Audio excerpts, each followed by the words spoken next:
Hello, Mr. President, can you hear me? Now I hear you. Now it's clear because Yeah. I was waiting and it didn't come Yeah. through. So, Okay. so Mr. President, my name is Babar Sheikh. I am the Director for International Development, COTHM, Pakistan and Dubai. And I'm very delighted to have you as our international guest speaker today. And it's a moment of great delight for all of us here. So first of all, I would like to request all the participants at the moment who are available here and across our network in Pakistan to accord you a very, very warm welcome. So ladies and gentlemen, please welcome Mr. Thomas Gugler.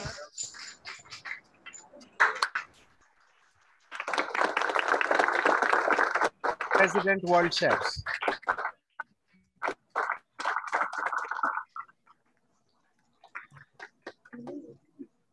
So I have to say, first of all, thank you very, very much. I mean, to Ahmed, definitely, and to you and to the entire team, Baba, that you are making it possible, actually, for me, first of all, to your students. And secondly, that COTHM is so active all around the globe and supporting its students, mainly from Pakistan, which I believe this is very, very important. Especially nowadays, education definitely plays a very, very big role. All the parameters has been set into a completely different direction, which means that the normal schooling has been very much, I would say, focused on online teaching for the moment due to COVID-19. And this has been changed the world entirely for the time being, at least. It will not go back as it was before completely, but definitely we are all thinking positive and getting our, I would say, trade, our as so beautiful hospitality industry coming back to glory and to shine after COVID has been at least controlled. Yeah, and let me give you a brief introduction of the audience at the moment available with us. Mr. President, we have the executive members of the Chefs Association of Pakistan, because today this event is being hosted by the Chefs Association of Pakistan, which is the National Association of Chefs here in Pakistan. So we have the corporate vice president, Mr. Waqar Ilyas Khan, with us. We have the executive members of the Chefs Association of Pakistan. We have the National Culinary Team of Pakistan available with us, the members of this National Culinary Team. And we also have a National Women Culinary Team, because we have worked a lot, the association has worked a lot on the gender equality also, because we want to give our women also the opportunities to contribute in this wonderful area of culinary arts and the culinary industry. So we have the women culinary team also available with us here. We have the culinary trainers at the moment who will be listening to you and watching you. And then we have the students of culinary arts and hospitality management who will be joining this session at various venues. And let me tell you that we have our 15 branches of COTHM aligned for this wonderful session with you. They are in different cities at the moment. They are in Lahore, in Karachi, in Multan, Bahawalpur and Rahim Yar Khan. They are in Sahiwal and Okada. They are in Faisalabad. These are the cities in Pakistan. They are in Gujranwala. They are in Islamabad, which is the federal capital of Pakistan. They are in Rawalpindi. So we have got, hundreds of students and professionals online with you, and they'll be capitalizing on this great moment, the talk you'll be holding with them. And I would like my executive members of the association and the National Culinary Team of Pakistan members and the women culinary team to please stand up and be introduced with you, please. I hope you can see these people behind me who are standing at the moment. And yes, I can definitely. Yeah, that's wonderful. Thank you very much, आप लोग तशरीफ रखें. Great And now, pleasure. Mr. Gugler, let me give my participants a thumbnail sketch of your profile, because it is a very, very comprehensive profile. And for me, it's very difficult to, describe in a very short time, but I would like to highlight a few very important areas of your career in this culinary industry. Ladies and gentlemen, we have Mr. Thomas A. Gugler, who is the president of World Chefs at the moment. He's running a multi-million-dollar organization and 12 million professional chefs globally. Because as you know, World Chefs has more than 100 countries on its platform. I mean, 100, the national associations from more than 100 countries are member of the World Chefs. And by virtue of this membership, there are millions of chefs who are member of the World Chefs also. Very interesting. You have won more than 750 trophies, awards, and prizes globally. And very interestingly, Mr. Thomas Gugler knows 9 languages. This is amazing. This is wonderful. Zara taaliyan isko Hindustani. And then he has done his master's degree in the culinary arts and a lot of diplomas and certificates. He is the executive master chef, in fact. And previously he has served as the continental director of the World Chefs for the region of Africa and Middle East. He has been teaching at various hotel management and vocational schools and colleges. He is the member of German Chamber of Industry, Commerce, and Trade. He's the winner of the Cooking Olympics and world champion. Wonderful. He is certified wax judge in A category, and there are countless memberships. That's amazing. Memberships with different associations around the globe, various forums of the culinary arts in the world. This is a very, very long list. And then he is the holder of the American Culinary Federation Honorary Lifetime Award. He has been a guest professor for numerous universities globally, which includes China, Taiwan, Poland, France, Germany, and Turkey. And then he has the privilege to serve the dignitaries, the head of states and the presidents and prime ministers while being in this industry. He has the honor of serving famous showbiz stars, the sports stars and icons. He has organized exceptional events around the globe. And he has served the government officials and so on and so forth. And he's the owner and chairman of TAG, Exclusive Culinary Events globally.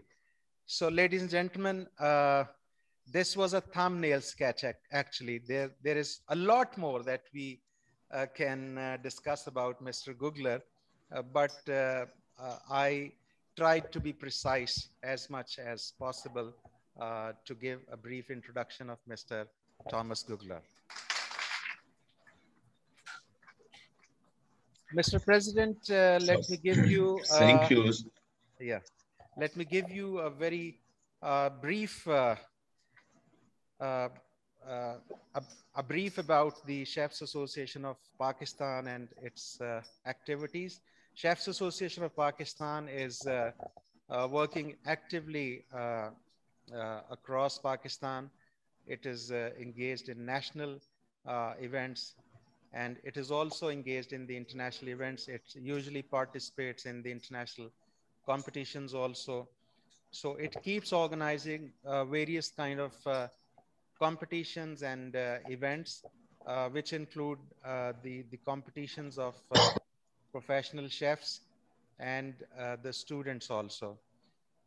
It organized uh, annual competitions in which uh, different international teams were also invited here in Pakistan. Uh, because of this COVID, we could not organize this event, but this is called uh, Pakistan International Culinary Festival, where we invite the professional chefs teams here in Pakistan to compete in different categories. And this has been a wonderful event. And hopefully, once things are settled in terms of the COVID-19, we will resume this event once again. And we usually have 10 to 12 countries participating in these professional competitions. Then we organize master classes for the culinary trainers and professional chefs. They include the culinary students also, and we have National Culinary Team of Pakistan, as I already explained. And then we work with Nestle also. Uh, Nestle is our corporate uh, partner in different activities.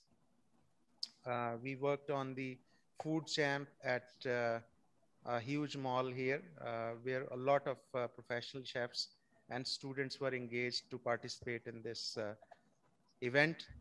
And then we participated in a competition in Uzbekistan. We participated in China Cuisine Association, invited the National Culinary Team of Pakistan to participate in a competition there in 2019, which was a huge event. And then a lot of other activities are uh, an ongoing feature of the Chefs Association of Pakistan, which is done uh, mostly in collaboration with COTHM, which is College of Tourism and Hotel Management. So, Mr. President, uh, without consuming more time, I would like you uh, to start your conversation with our audience. Thank you very much. Baba, thank you very, very much for your introduction.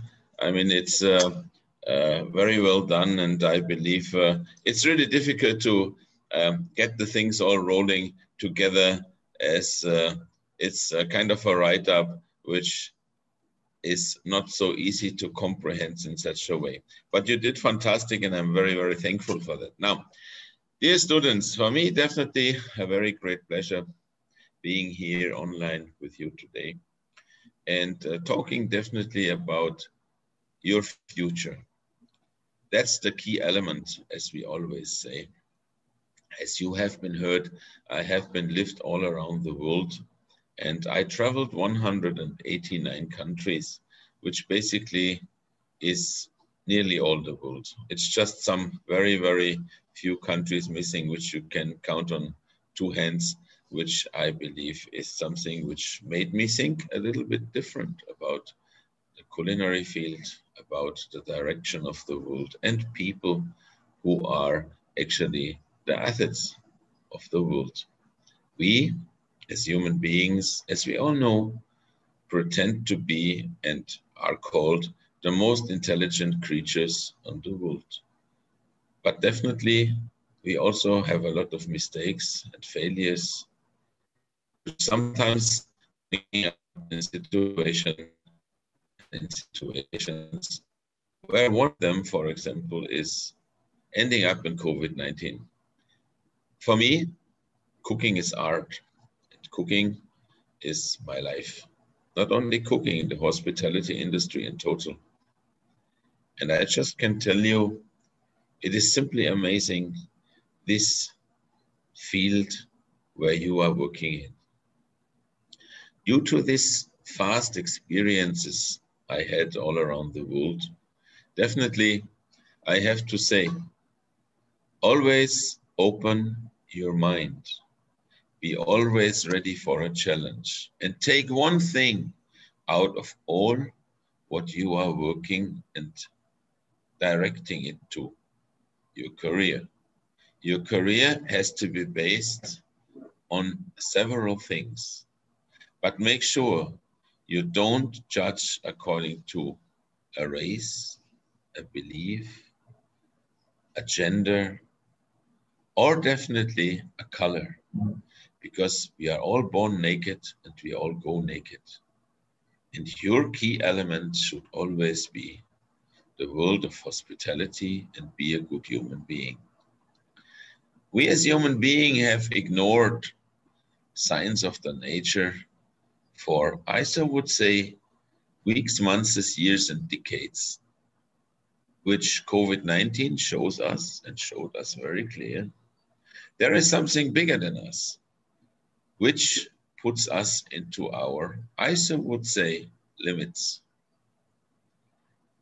Definitely, the world wasn't ready for something like a pandemic in this, I so would say, spectrum and size. But definitely, what you all have to know is you have to live with it. Like you had to live with cancer, like you had to live with AIDS, like you have to live your daily life. There will be no turning back the time. You have to be open-minded and definitely positive. Positive in a way of thinking for your future. Now, I had a lot of people who talked to me because they was very worried and they are worried about their future.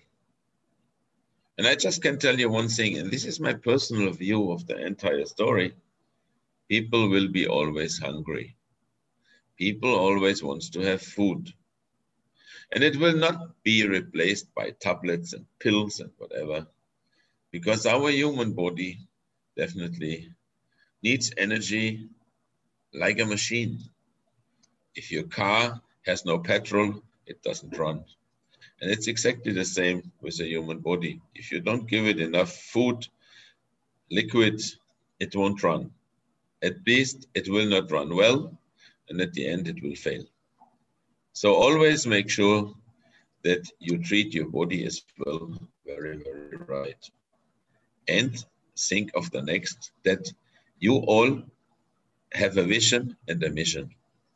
Your mission is definitely with the hospitality industry to make others happy. That requires always a smile and definitely the interest to develop yourself further and further.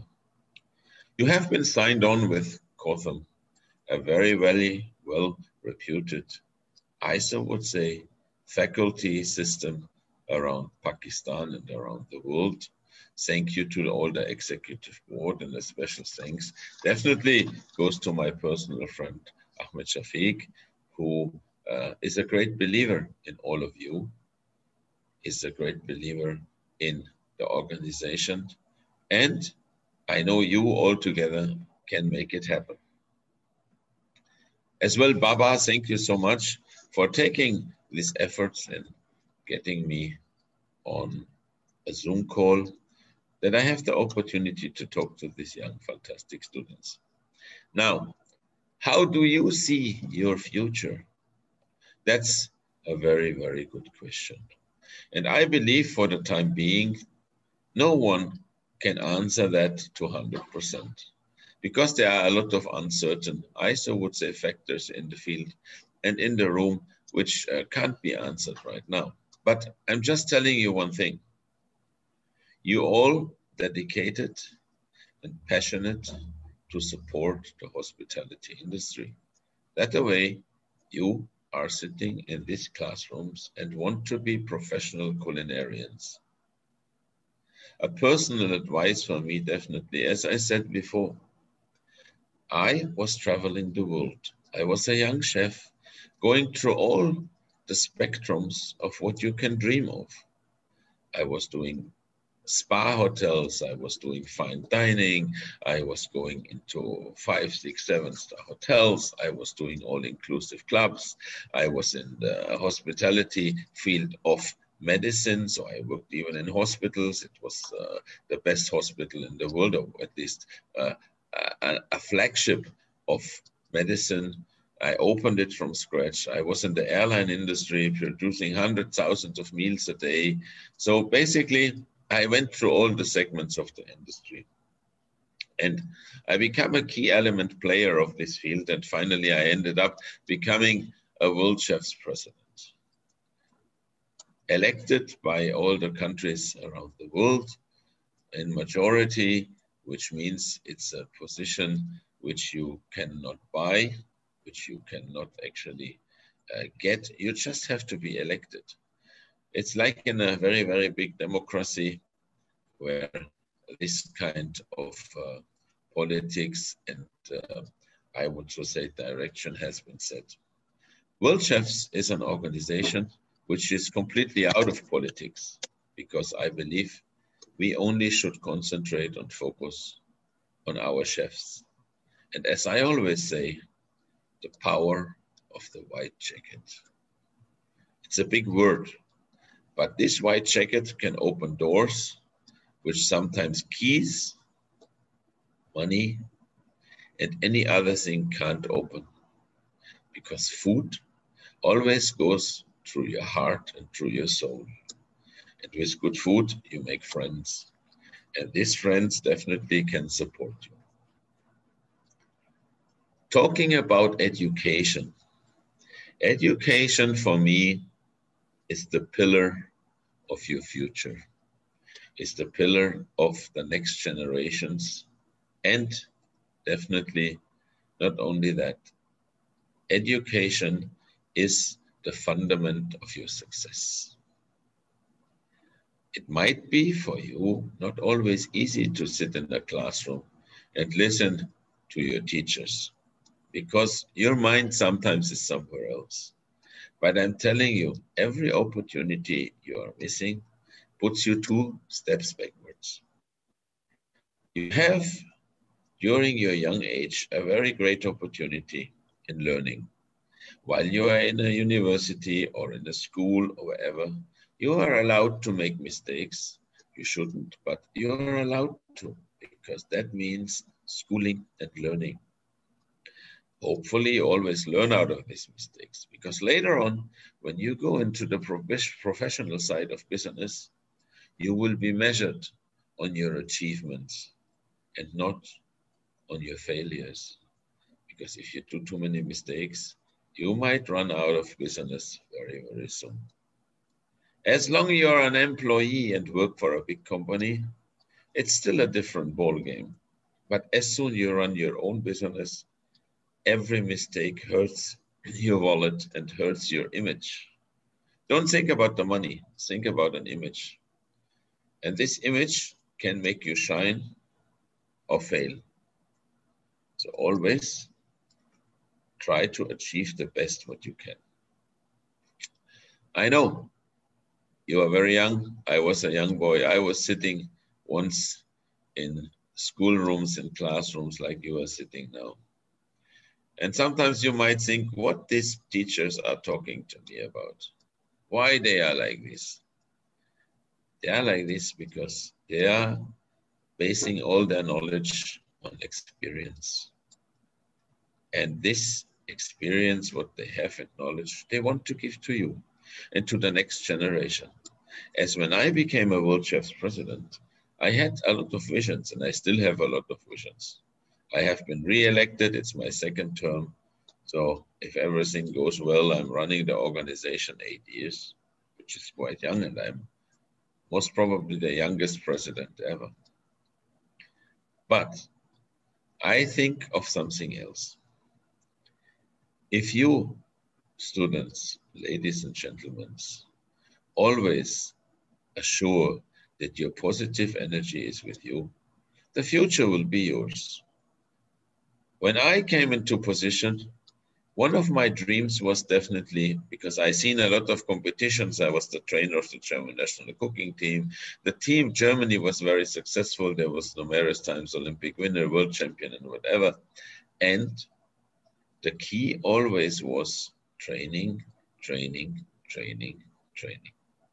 Without training, you can't be really good and successful.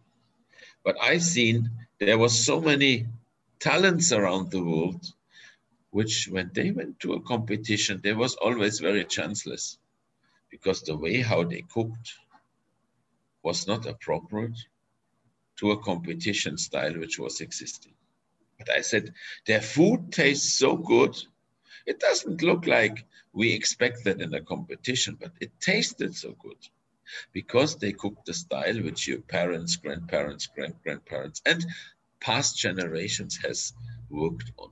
And I call that cultural ethnic food. Pakistan is one of the countries where ethnic food is still written in capital letters because you still have traditions and you have long traditions. And I believe these traditions have to be preserved for the future. Therefore, we founded the World Cultural Heritage Organization and Committee, which is focusing on your traditional flavors and foods from all around the world.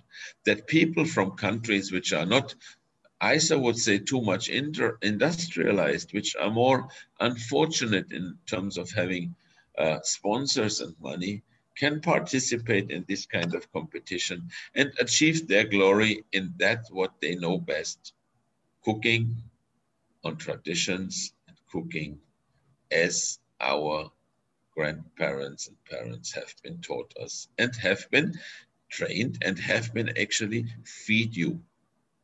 If I would ask all my students now here on the screen, what food you like the most, I can tell the answer to every individual one of you without a failure. I don't know you. I never seen you personal. Some of you, yes, but most of you know. And you see me the first time on a Zoom, but I know what kind of food you like most. And I can be precise. The food which you have been served when you was a baby and a little boy and a little girl, this is the food which your grandmothers and your mothers or your great-grandmothers or grandfathers partially have been cooked for you. This made your taste palette. This made your feelings, touches, your, I would say, food identity.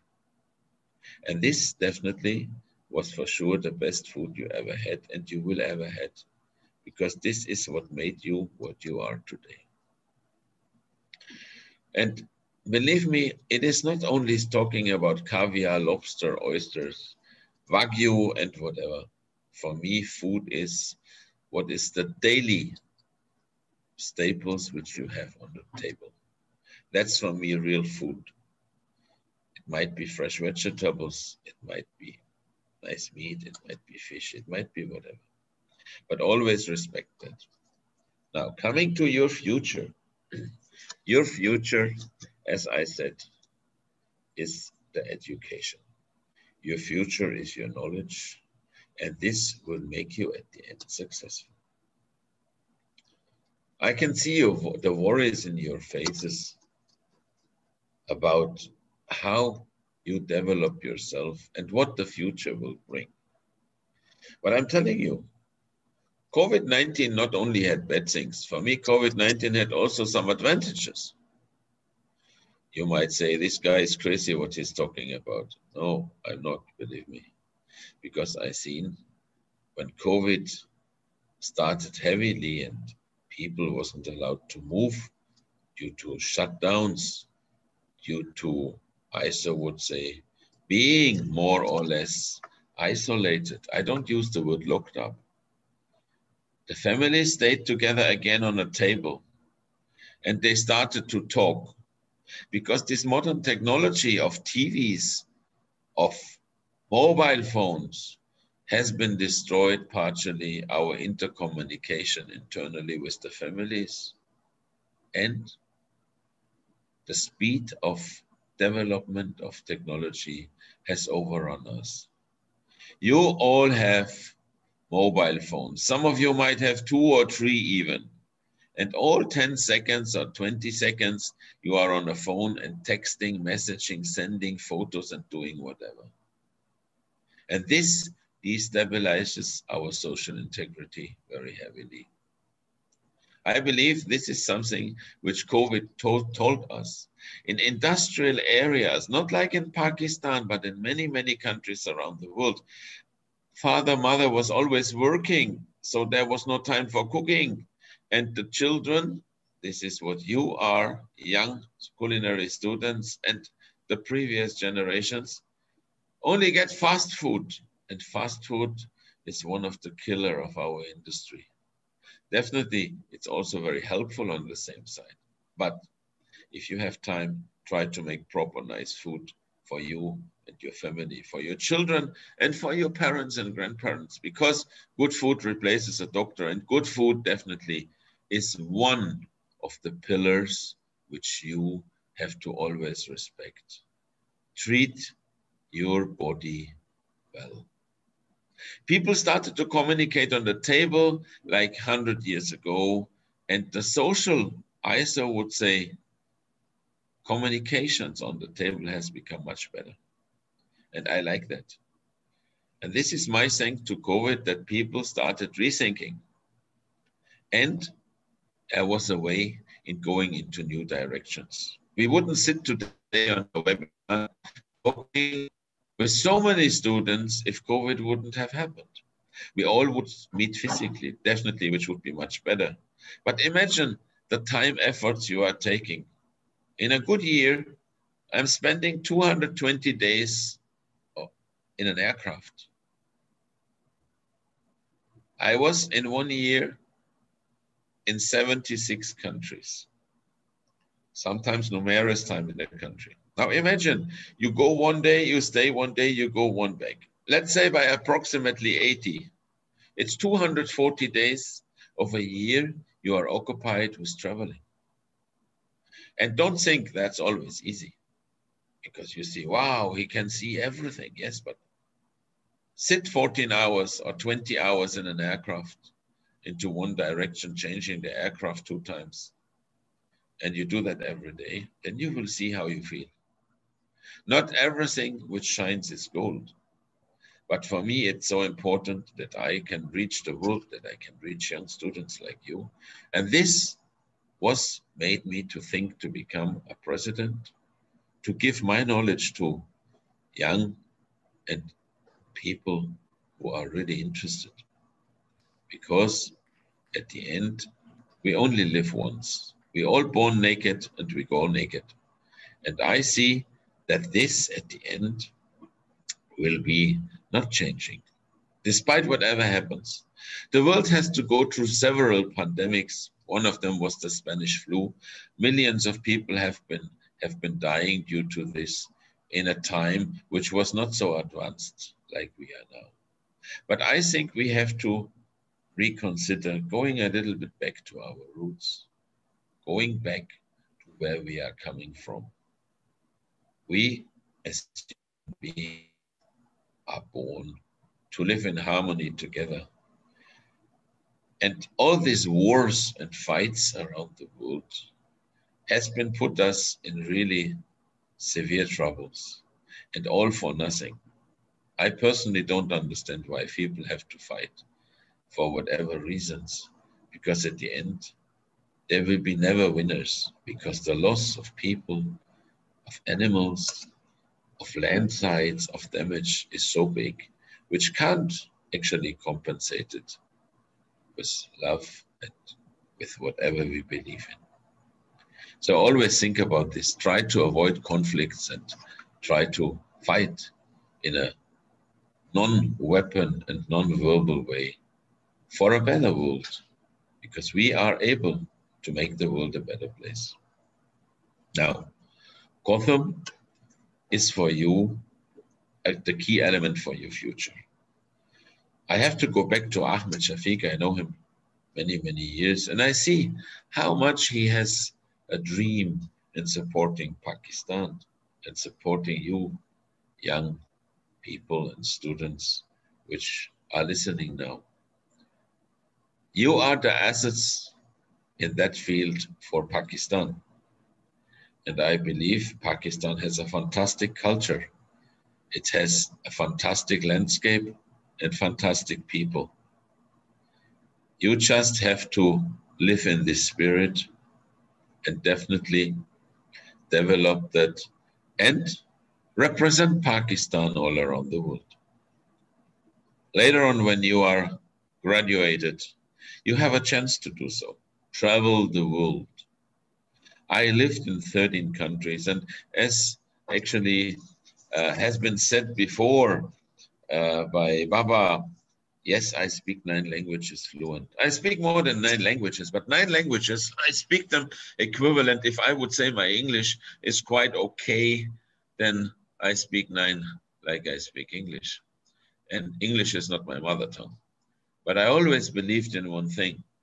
If I live in a country, I want to communicate with my colleagues in their language. This is opening borders. It's breaking distances, and it makes our life much more easy, because whenever and wherever I was in the beginning, when I was in your age, sometimes you needed a translator, and these translators never translated what I said. Of course they did, but not with my words, and sometimes not with the meaning, which I believe is the key for success. So try to learn languages. This is very important, because the hospitality industry, if you're in the front of the house, even in the back of the house, your brigades in big kitchen internationally will be multinational. If you work in the front of the house, all your guests are international. So you have to have at least 2 or 3 languages, which will help you to further develop yourself and to be able to communicate with everyone around you. Talking a little bit about the future. The future definitely will be not easy.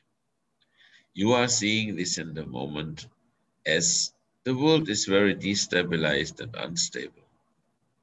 But I believe with this power of the white jacket and with this positive energy, which my other students from around the world, and which definitely all the board of world chefs and the executive committee is preaching and going for, is be open-minded, be flexible, and take the challenges to come. A personal view, always respect your uniform, because your uniform is your business card. It is your fingerprint. Respect what you are working for. And I see that for sure, within a very, very short time, we will come back to hopefully doing our business without social distancing, without wearing a mask, and definitely in being together and shine together. Now, definitely what I would like to do, if you have questions, I think that would be really, really good if some of your students have questions to me. I will, in 1 minute, give back the mic to actually Baba, and he will definitely call you to ask questions. I believe this is a good chance for you now to interact on a global level, and maybe I can support you and I can take some of your fears and your thoughts, and I can give you answers which you always wanted to get. And first of all, I want to say for the first time now, thank you to all of you to listen to me. I hope that first part was informative for you, and it maybe helps you to rethink a little bit for your professional career, for your personal life, and definitely that you all become fantastic culinarians in the future. So, Baba, the word is on you. Well, Mr. President, it's a treat to listen to you, and it's a treat to watch you. Uh, I mean, your conversation is so engaging, so insightful, so informative. But there is one more thing that I absolutely like about you. May I make a comment, please, with your permission? Of course. Yeah. Um, your persona, your beard, and the style of your mustaches. I mean, I liked it. This is amazing. Thank you very, very much. And you know, a funny one saying, I remember one thing because I had people from Pakistan which work with me and which are working with me. And they said, you know, Chef Thomas, I tell you one thing. Before, a little bit years back, when you was working for the Pakistan military and you had a mustache like this, you get even some extra money for that. Yeah, that's right. That's right.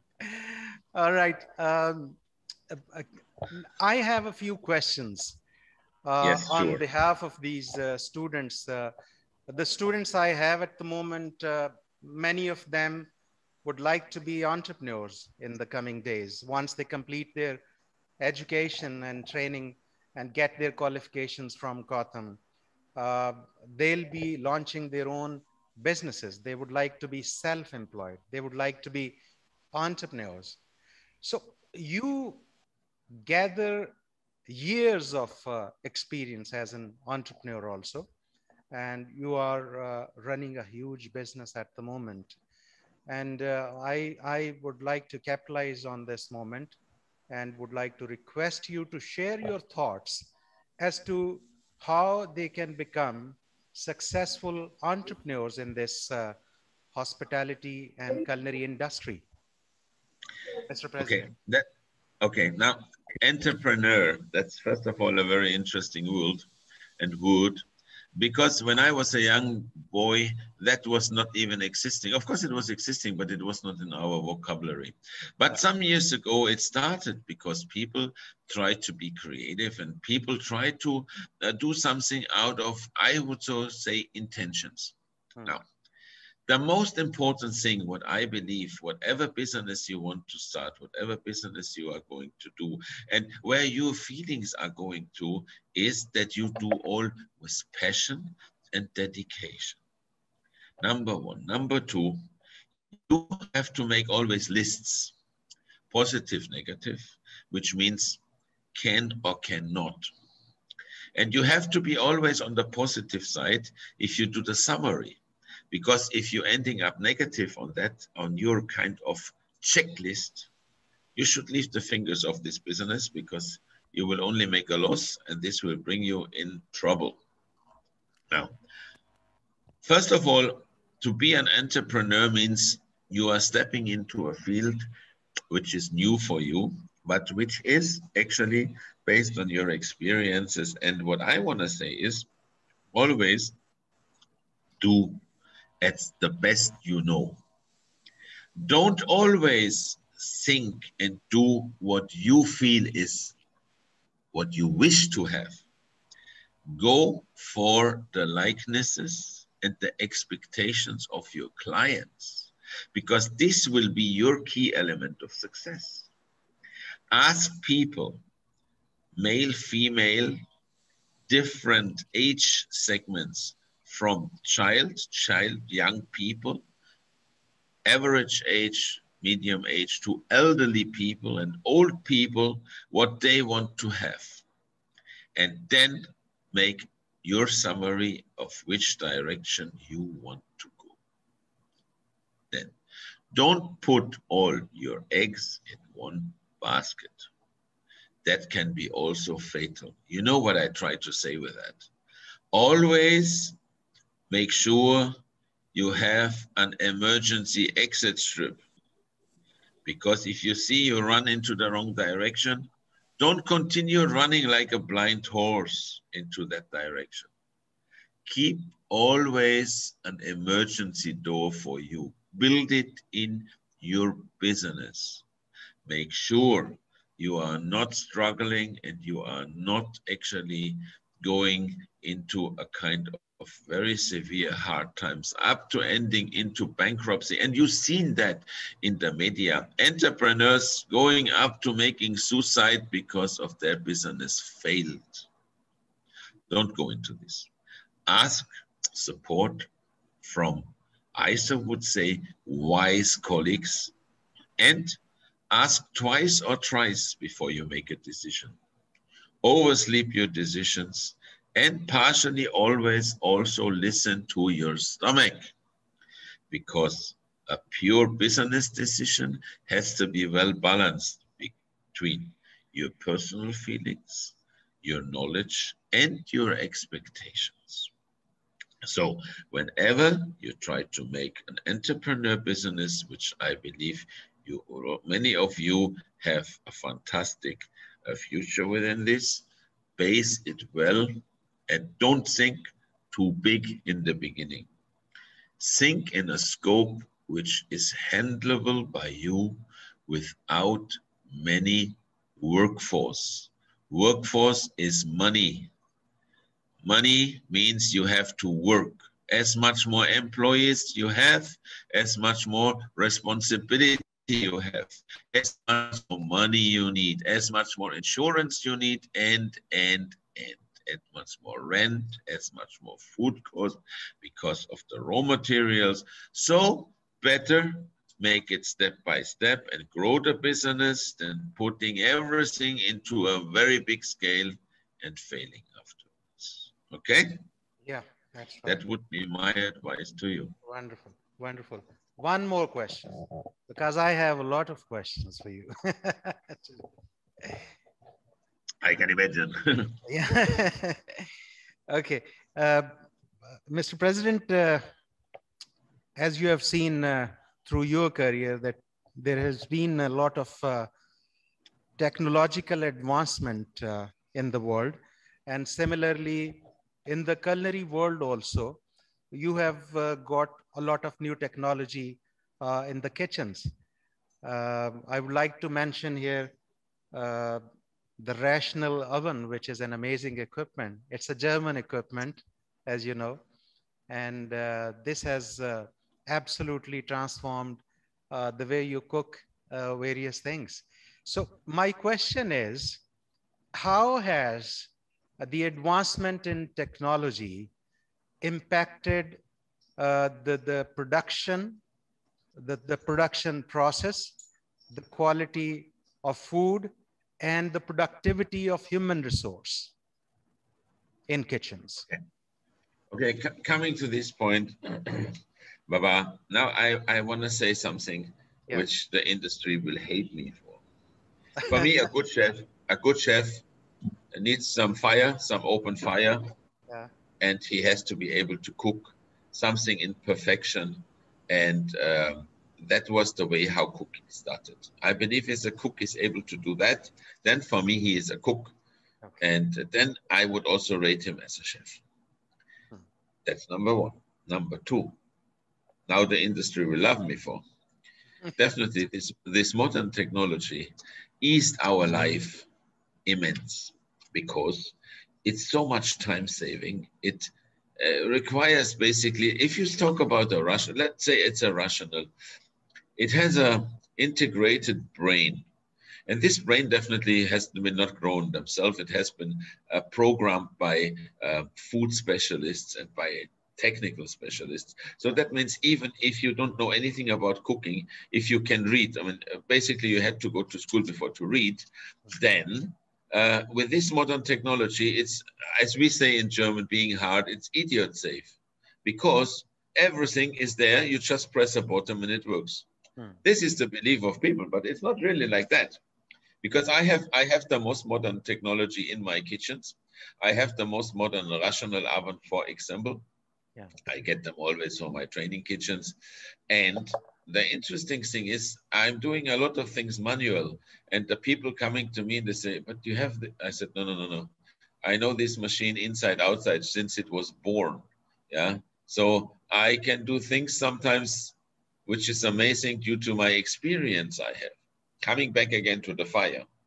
Yeah. So at the end, I believe modern technology is very essential for the mass industry and for the big caterers and for, yeah, I so would say also really good restaurants who are working on bigger scales. Definitely all these machineries is available in different formats and sizes, which makes the thing easy. Imagine before you could also say, okay, I have fresh food, I have frozen food. There was nothing else. Now you could have it with modified atmosphere. You could have it with nitrogen injected. You can have so many options on food, not using additives, but modern technology.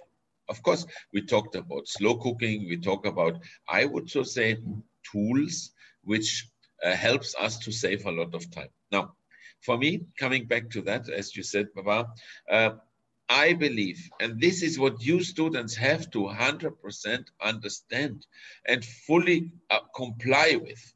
You have to have the knowledge how to do everything manually, how to do everything from scratch, because this is the way of cooking. What you do one day if you are only trained on this modern technology and this modern technology fails, you are stranded and you will not be able to, I so would say, produce what you should produce. But always saying, use modern technology at the most, at its best, because it saves a lot of time. And the product which comes out is really most of the time amazing if you follow the right parameters.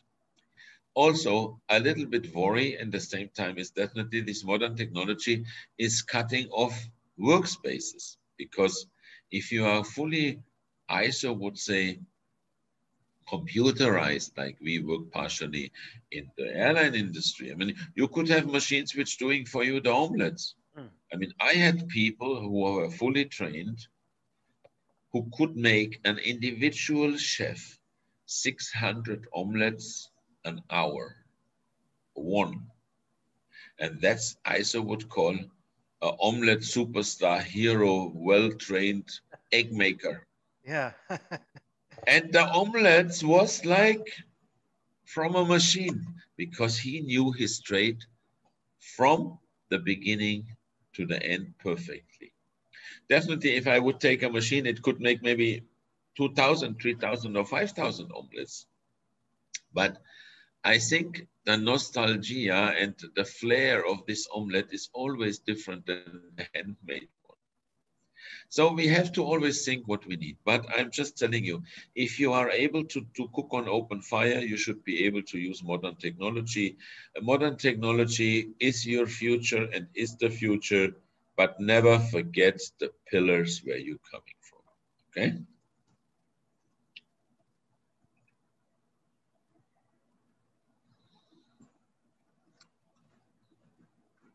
That's right. Wonderful. So I have another question, by the way. Feel free, feel free. Yeah. Uh, since there is a segment which is a segment of the world chefs, which is working for the development of young chefs, right? And most of the people who are attending this session today, they are young people. They are studying culinary arts, and soon, hopefully, they'll be in the industry and they'll be starting their careers. Would you like to shed some light on the initiatives of world chefs for the young chefs around the globe? How you are impacting, how you are supporting the young chefs around the globe to build their dream career in the hospitality and culinary industry? Okay. Mr. President. Now, first of all, I want to start a little bit back, because you are already in the lucky situation. You are in a faculty where you are learning. But there are millions of people around the world, young people who are interested in the hospitality industry. So, and I seen they come from unfortunate countries or not so wealthy countries that they couldn't afford to go into a school like you, lucky boys and girls. For these people, we created the World Chefs Academy. The World Chefs Academy and the Pre-Commie program is a free learning platform where interested people can go up to a Pre-Commie, I would so say, certification, which means they get the basic information and it helps them actually to come closer to our field. Now, young chefs are our future. Young chefs are the future of the industry. And therefore, we are emphasizing definitely also, and not only majority-wise, but with a very, very big eye on young chefs. Young chefs, I'm just telling you, the world is yours because there are so many opportunities to learn and so many opportunities where you can actually build on. Now, education for us is the key element in World Chefs. We have a very nice sign up, for example, with City and Guilds, which is globally well recognized. They are graduating a year about 12 million students, which is really super. And we started to make the batching systems where we are doing webinars online in the moment, where everyone can register for free, which I believe is very helpful. And you are getting actually a broad spectrum of informations which you are needing, which you need to develop yourself further and further. Now, young chefs, we created definitely a lot of young chefs competitions because when you are young, as the name says, you have a great opportunity to learn. This learning potential is the best in your first 25 or 30 years of life, because then you're grasping the most. And not nevertheless to say, I mean, the fastest learners are the toddlers and the babies, because they are completely virginized in their brain. They have everything available. And basically everyone around the world is more or less born the same. It is simply how you train and how you develop yourself and how you get developed and educated. I don't want to say that everyone is a little Einstein, but definitely everyone has the same parameters starting more or less. So it is on you and it is on your genes how to definitely go further and further. Now, young chefs, young chef competitions, which is one of the key elements too. We have the globals, which is actually the push for all young chefs going into the competition segments. And you have seen the young chefs which have been trained for quite a long time through the different association and opportunities have become very successful. Even some of our young boys, they finally ended up in the Bocuse d'Or, which is one of the key elements, events out of World Chefs. I mean, we are doing the Culinary Olympics, which you can see how trendy it is. We have the World Cup. We are doing the globals, the global masters, and the global pastry chefs, and all of this, and the global young chefs. And this is definitely the potential what you have in going into the field of competitions. But competition definitely is not all. Young chefs have an opportunity with, I so would say, getting into courses to develop themselves further and further. We have a committee of young chefs which is run by young chefs, which I believe is important also in a big organization like World Chefs, that we are listening to the young people too, because young people, they have a different mindset. And this is so important to combine that with the knowledge of our, I so would say, experienced culinary dinosaurs like me, the old man and the young man, or the old woman and the young woman. So this combination makes, I think, the success. And young chefs, what we in World Chefs always believe in is that we are trying to give you the utmost possibilities in going out to the world as a young chef with, I so would say, also exchange programs which we are working on now. We are working on the digital library.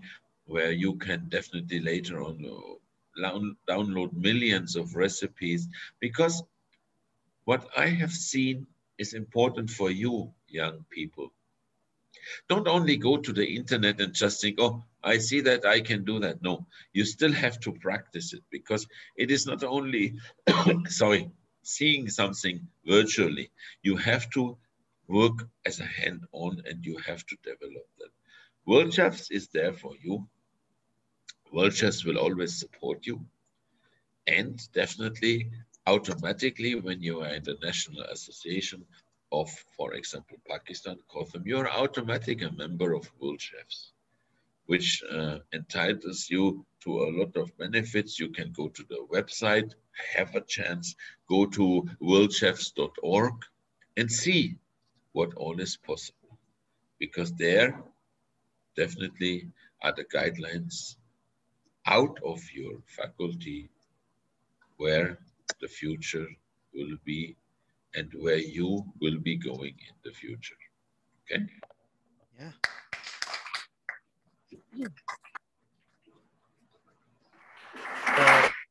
I've seen schedules of competitions under the World Chefs happening Yes. around the globe. Uh, would you like to shed some light on the significance of competitions for the professionals as well as for the students? And Now, now, 1 second, Mr. President. We have Mr. Ahmed Shafiq with us here, along with his honorable guests here. Hello, Mr. President. How are you? hello, Ahmed. A very nice day to you and to your team. Thank you. Thank you for giving us time. And it's really honor for Pakistan and the chefs of Pakistan and the chef of the world to have you on board. And specifically students, young chefs, you know, and they are very happy to see you on the screen and talking to you live. And hope to see you soon in Pakistan as soon as flights are open. We'd love to have you in the country and to do a few events in your presence. I'm grateful for your time. Definitely, with great pleasure. This As is I your know you as a friend, and as I see in Pakistan so beautiful, I worked with a lot of people from Pakistan, and they was very, very fantastic. And definitely, I just can congratulate you all to, I so would say, an amazing country with amazing people. thank you, thank you, thank you very much. And uh, we love you from Pakistan, and I'm looking forward to see you soon. Thank you, and we'll be keep connected. You know, please continue with your session. Thank you so, so much, Ahmed. And also for you, family, and all the team, definitely, God bless you. And definitely, you always stay safe and healthy during these difficult times. Thank you, Mr. Yes, President. welcome.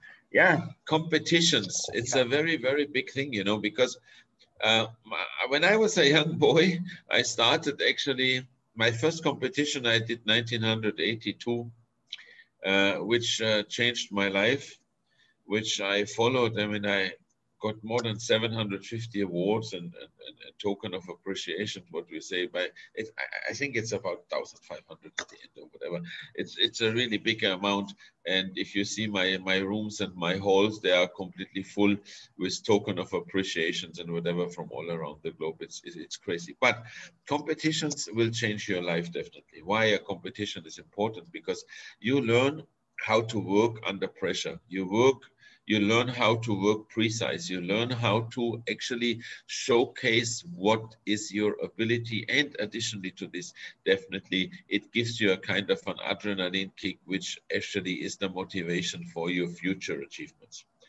Competitions, I believe, are important due to many aspects, but the key element is for me how to work 100% exact.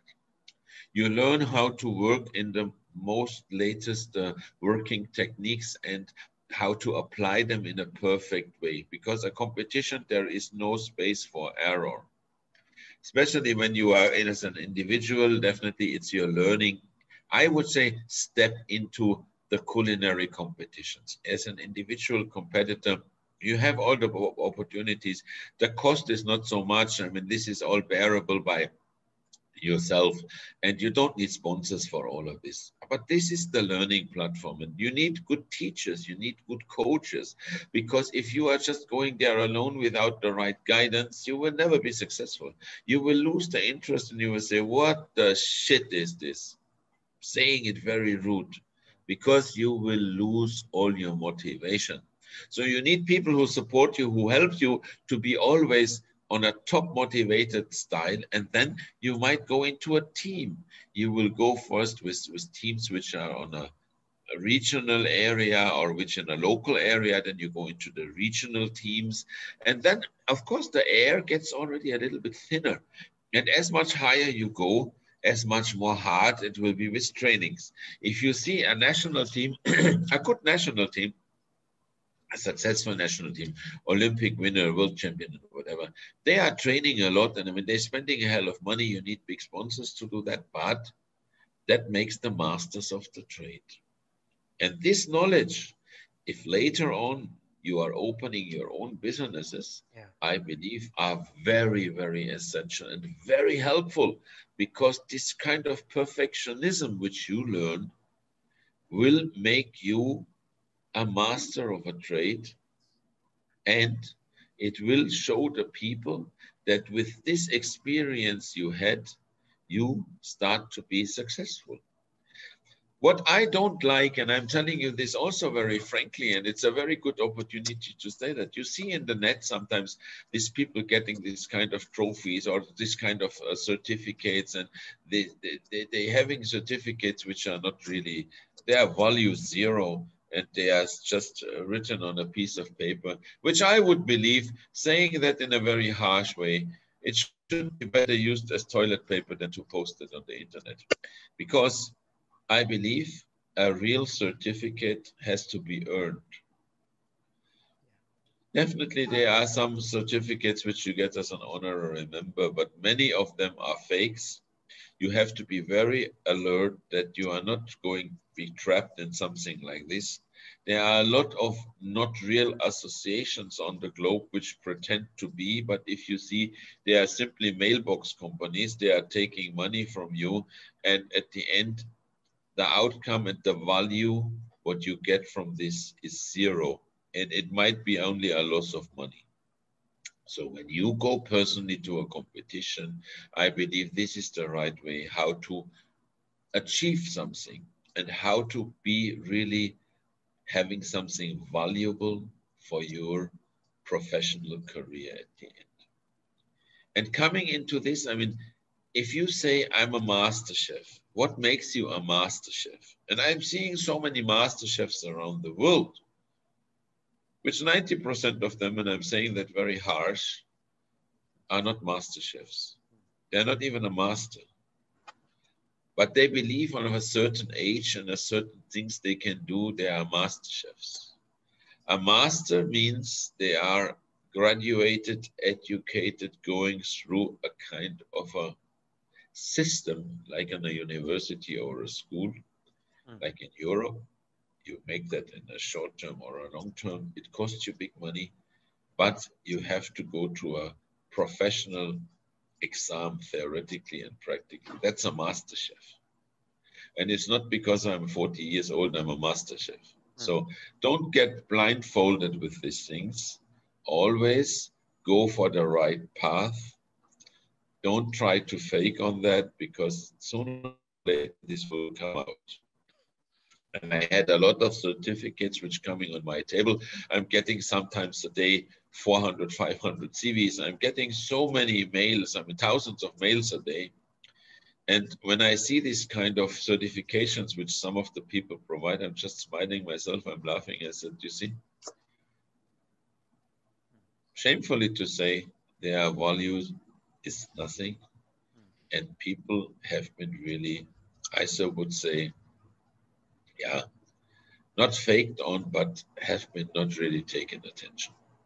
Now, for you young chefs, please go to competitions, go to, I so would say, challenges which are under the World Organization, which are under the National Association, as they are in cooperation with our partners of World Chefs, because I believe your assets are the values which you're getting out of a competition, which reflects your knowledge and your talent.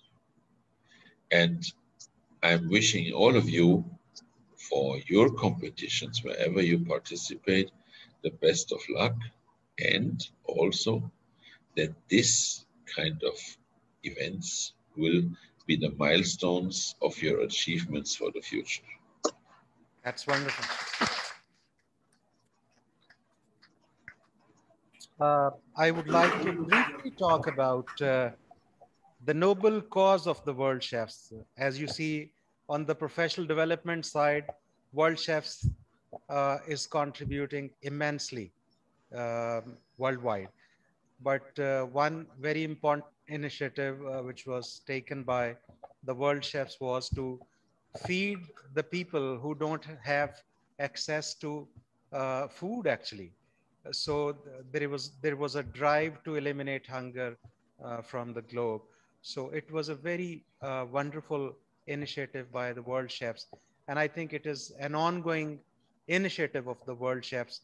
Would you like to enlighten us on this noble cause the World Chefs is doing? Okay, a great pleasure, definitely. I mean, going a little bit out, I start with me personally. I seen, due to my past experiences and travels, people dying of hunger, which is absolutely unnecessary. And one of the initiatives of our past president, Gisler, he seen that also. And he was a driving force in the beginning of getting all these things rolling into how to feed the planet, number one, and definitely World Chefs Without Borders. We are trying to support the needy in the world. It's a completely charity-driven side association, a side segment of our association. Yeah.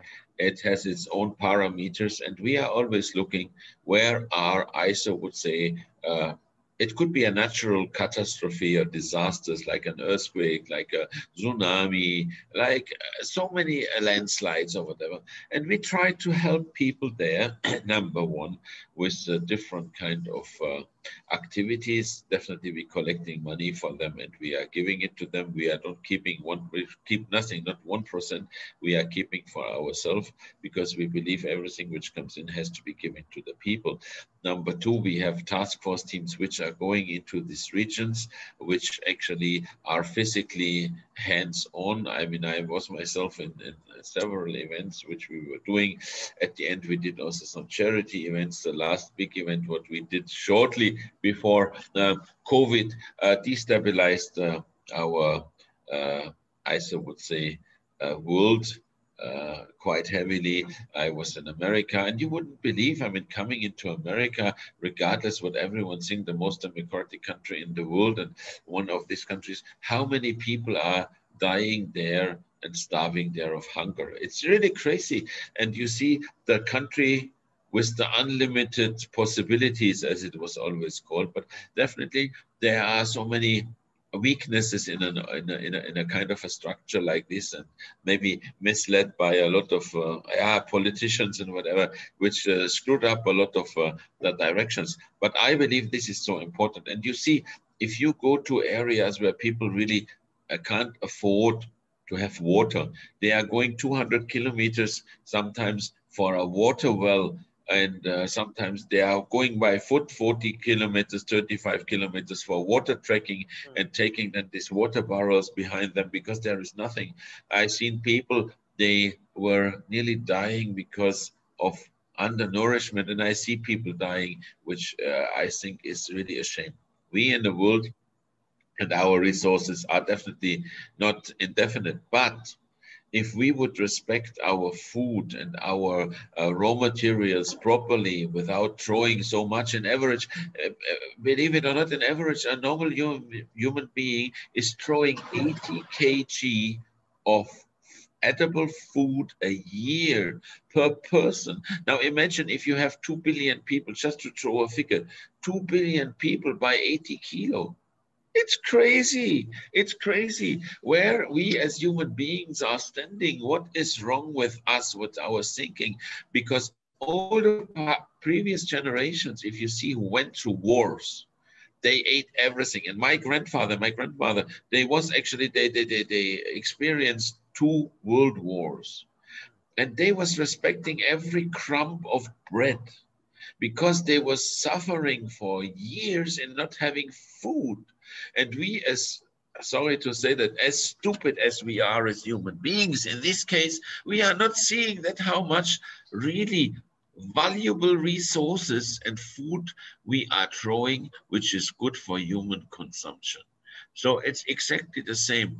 Coming back to the charity-driven, let's say, activities we are doing, we have to alert people how to really be more respectful and how to really treat the nature and our animals, which are our resources for food, in a right way. And the combination of all of this, how to feed the planet with our non-waste activities. There are restaurants, zero waste. And I believe this is the key for the future. If you see, by 2050, the world population will be double. The earth can't produce double the volume of raw materials which we are using at present. It's impossible. It's not doable with all modern technology, with all we have. It's not possible. So we have to rethink. But the resources are enough if we are treating the resources and the raw materials appropriate, right, and I so would say correct. So always think of one thing that is a personal plea of mine to all of you. Walk with open eyes through the villages, through the cities, and through the streets. And if you see needy, people in need, give a little bit. Even you have less, give a little bit to them. Because you never know, one day you might be sitting there and you will hope for help. So always have a heart for the needy, even if it's just a piece of bread, even if it's just a potato or a handful of rice. This can make a life. Okay? Ladies and gentlemen, yeah, please continue. No, I'm okay. You are the next. Okay. Ladies and gentlemen, a huge round of applause for the commendable initiatives of the world chefs.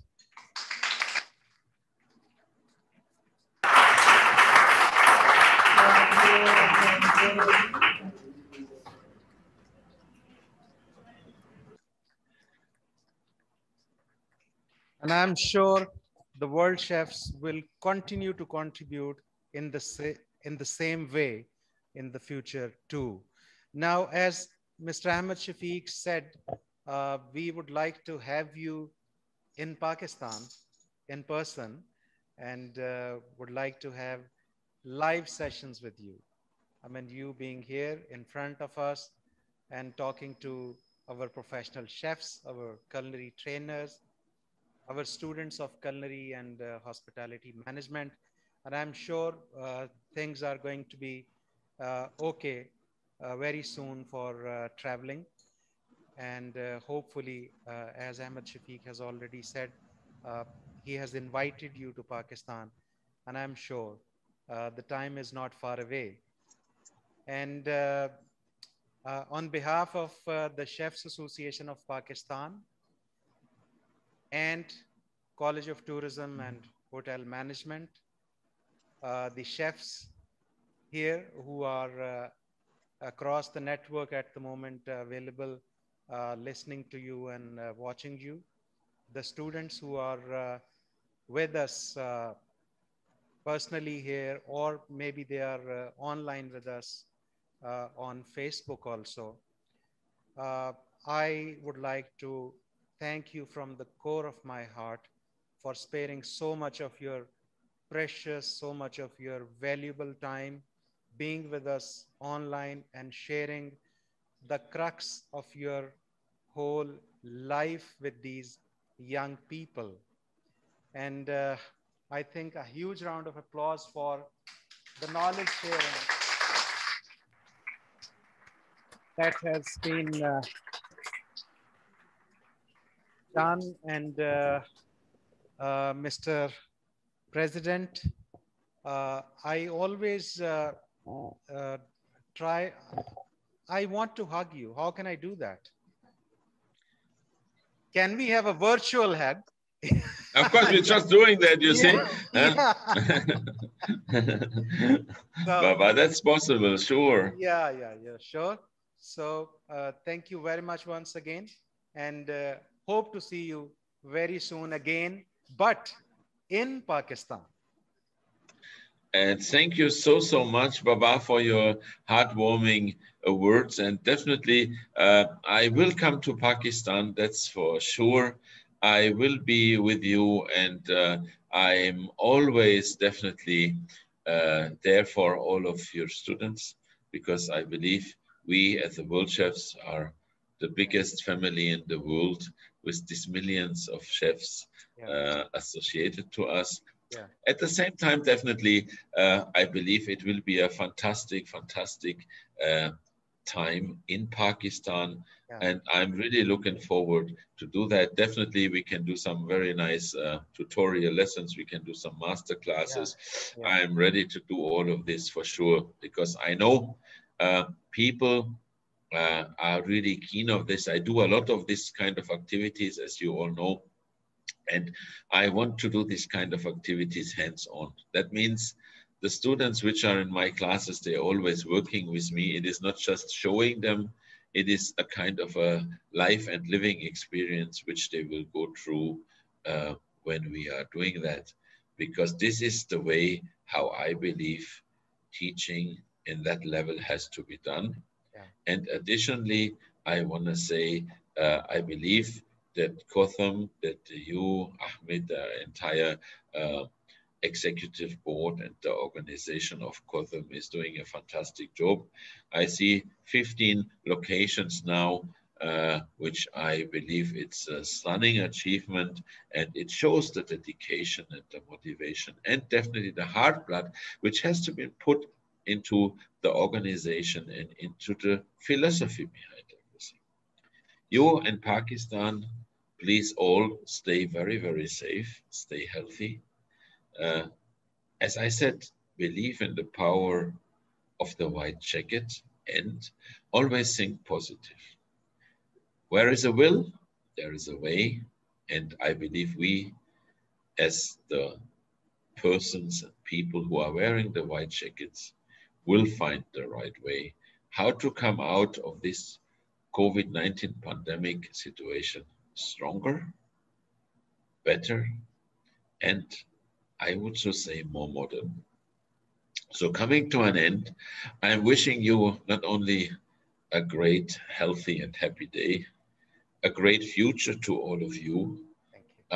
I would so say that God definitely decides at the end where, what and how, but you and we as human beings have to also take our part to it to make it happen. And closing words for me is I'm wishing you students from the bottom of my heart all the very best for the future. Stay always, I also would say, tuned. Update yourself with the latest informations. Visit as well our World Chefs website on the worldchefs.org. There you see the newest trends, the newest actually news. And for your educational part, register for our free of charge, I so would say, webinars and seminars, which are specifically made for all of you to support you during the hard times.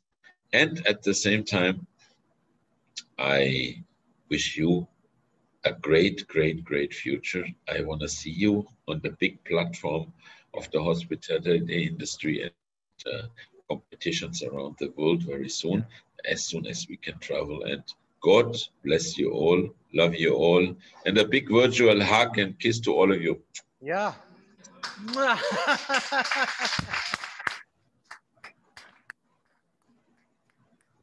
Mr. President. खड़े हो जाएं जरा, मेरा ख्याल है सब लोग, और एक जरा जबरदस्त तालियों का राउंड होना चाहिए।